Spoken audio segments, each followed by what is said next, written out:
Well, good morning, everyone, and thank you for being here.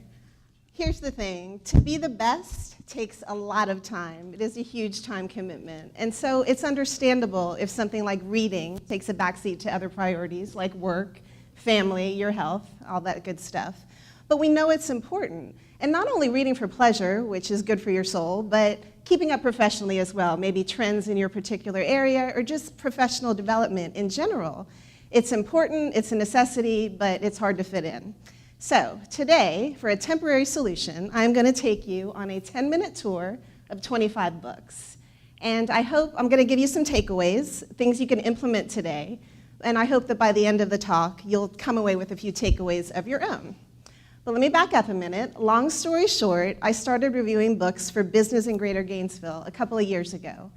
And it was an idea that I'd always toyed with. I love to read. And I don't know, something just clicked 2 summers ago. And I wrote a review of these 2 books. They're both on the subjects of habits. And I cold called the editor of this magazine, and she said yes, and I was published. And 25 books later, here we are. So I definitely took something away from every book that I read, but also by the 3rd or 4th book, I noticed that something was happening. I started to see kind of the same themes pop up over and over. And it didn't matter if the book was about customer service or leadership or marketing, these themes just kept popping up, and I had to pay attention. I couldn't help it. And so I framed my talk today around 4 of these themes, and they are relationships, leadership, but specifically humble and vulnerable leadership, then time to reflect and review, and also, finally, just putting it all together with embracing different ways of thinking. So let's get started. Relationships and connections are everything. I think that all the fundraisers in the room know that. You're in the business of building relationships. So Never Eat Alone is a business book classic. It's kind of old. He wrote it before Facebook happened, but it's still very relevant. And the author has like 1,001 ideas. He is a die-hard networker, so there's something for everyone. Here's one idea that I thought was pretty good. Have you ever heard of cloning events? So let's say you're traveling, you have one night in town, but you want to see 2 people. Clone the event, invite them both. They get to meet somebody new, so they've expanded their network, and you get to see them both, so it's wins all around.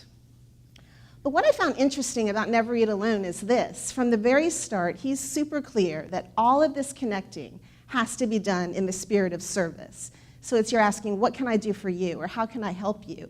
And that focus on the other person just showed up again and again. In Are You Fully Charged, and this is by the author of Strength Finders, if you're familiar with that, he has 3 conditions of a fully charged life. And number 1 is meaning, or actions that benefit others. So I think that's something to think about. So relationships deepen with every conversation we have, but they have to start somewhere, and sometimes that's with small talk. And I get it, small talk doesn't come easily for most people. You feel kind of awkward and clumsy, but you get better at it by practicing, and that's just how it's done. I love this piece of advice from Works Well with Others. He says to treat elevators as prisons of opportunity. And I think that's true. Like, don't ignore the person standing next to you in this little enclosed area. Make eye contact, smile, say hi. If you have to talk about the weather, that's fine. It's a common experience that we all share. Just do it.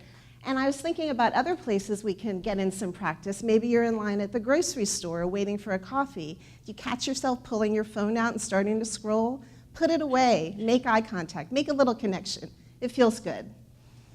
So one more thought about relationships and mentors. How do you find one? I really like the way John Crossman put it in Career Killers, Career Builders. He says to keep your antenna up. And I don't know, I just kind of like that imagery. Really, everybody in this room, everybody you meet is an expert in something. And everybody has something to offer you, maybe different ways at different times. So definitely keep those antenna up for possible mentors and relationships. All right, let's move on to the next theme, which is leadership, and specifically humble and vulnerable leadership. First of all, though, don't tune out if you're not a leader right now, because I firmly believe everybody leads themselves, and we all have opportunities to lead by example, because you never know who's watching. But good to great, this is another business book classic by Jim Collins. And he says the two traits of a great leader are humility and steel resolve. And I want to focus on humility first. And in fact, just last week in the Wall Street Journal was an article that you could look up, and it says, the title was, "Humble Bosses Are the Best Bosses." So this theme just came up over and over and again. It didn't matter what the subject of the book was. And in a leadership kick in the ass, the author says that when you make a mistake, that is the best time to practice humility. And mistakes happen, don't they? Maybe you forget a deadline, or you don't follow through on something that you really wanted to. So again, when you make that mistake, it's the best time. And he says also that it takes guts to be humble. So in the spirit of sharing and being open and encouraging you to do the same, I will share a little story. I mean, in the scheme of things, it's not that big of a deal, but a couple months ago, I sent an email, and I copied everybody I could think of, and I don't know why. I was excited about the news. It was positive about a connection between two alumni that we didn't know about. But what I didn't do was focus on the other person. I should have just emailed the relationship manager, and then she should have decided who to copy and at what point. But no, I copied everyone. So when I realized I had made a mistake and I had frustrated her, I immediately apologized, very sincerely. If I could have fixed it, I would, but we know emails are forever. But I learned from it, and that's the most important thing. And I know I learned from it because just last week I was sitting at my desk typing and sending an email, and I went back and forth. Should I copy this person? Should I not? And I was like, no, stop it. Quit copying people. So I definitely learned my lesson. All right, another aspect to leadership is the time commitment it takes to lead very well. And The Best Team Wins is an excellent book, and they talk about that commitment and how regular meetings between employees and their supervisors is important. And this is one of the few stats I'm going to throw at you. They cite a study that says weekly meetings to discuss progress toward goal. If you do this with your supervisor, you're 24% more likely to achieve those goals. 24%, that's a lot. So I feel like what you focus on flourishes. So let's focus on progress to goal, and manage up if you need to. Request those meetings if you're not having them right now. It's important. So finally, The Professional. This is a great book by Subroto Bagchi, and he actually points out something interesting. He says that leading isn't as much about making decisions, but it's about asking questions. So I ask all the leaders and managers in the room, how many questions are you asking lately? All right, so asking questions of yourself, that's part of the next theme, which is taking time to review and reflect on your days. So The Obstacle is the Way is probably one of my favorite books of the past 5 years, and it's a modern take on Stoic philosophy. He advocates for a 3-step evening routine. He says, number 1, you reflect on your day. Number 2, you forgive yourself. And this is straight from Seneca or Aristotle. You say, now I forgive you, but see that it doesn't happen again. So again, you kind of learn your lesson, hopefully. And then finally, count your blessings. Gratitude lists, they're everywhere, right? And for a good reason. But in option B, the authors take it a step further. They say not only reflect on what's good about your day, but also what did you do well on that day? Give yourself a little boost, a little confidence boost. And then finally, they say, make note of moments of joy throughout the day. And I just love that. And again, I feel like what we focus on will flourish. So if we're looking for more joy, we're going to find more joy. And that sounds good to me. And then finally, one more gem from The Professional. And this is a quote, so I'm just going to make sure I get it right. He says, watch yourself at work. Observe daily actions and learn. Become both player and coach. I thought that was pretty cool. All right, so we're going to put it all together now with the last theme, which is different ways of thinking. The book is called Sense Making, and it's one of the last books I read, and the subtitle is The Power of the Humanities in the Age of the Algorithm.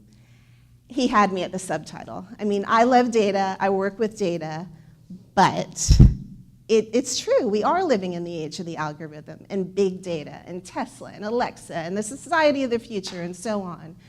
But I think it's pretty clear that without a human eye on data, things can go sideways pretty fast. So the gist of sense making is this. The more we expose ourselves to different philosophies, the more we read widely, the more we immerse ourselves when we travel and go local versus going to the same chains, the better decisions we make, and the more problems we solve, and the more insights we have because of this rich base in the humanities. And it got me thinking, here at the University of Florida, liberal arts alums, and I'm one of them, raise your hand if you are too. Yes, look at that, a lot of people. We're 118,000 strong. 1/4 of all UF alums are liberal arts alums. And then 1/4 of liberal arts alums have gone on to become Gator healers, doctors, nurses, veterinarians, pharmacists. We're also educators. We're entrepreneurs and CEOs, and we all have that rich base in the humanities. So I really think that this is our edge as we move forward toward top 5. We have the power of the humanities on our side. And I think this crazy connected world that we live in right now, they need our leadership more than ever. So I'm going to end with this. Inspiration and knowledge are everywhere. So indulge your curiosity. Read as much as you can. If you can't read books, read a book review. When you travel, immerse yourself through people, food, art, and architecture. Keep building that Gator web of connections, but remember to do it in the spirit of service. If you mess up, and it happens, be humble about it, own it, and then definitely make time for self-reflection and to review. I think there's magic in that, just that focus. And finally, just keep going greater, everybody. We're Gators. We got this. Thank you.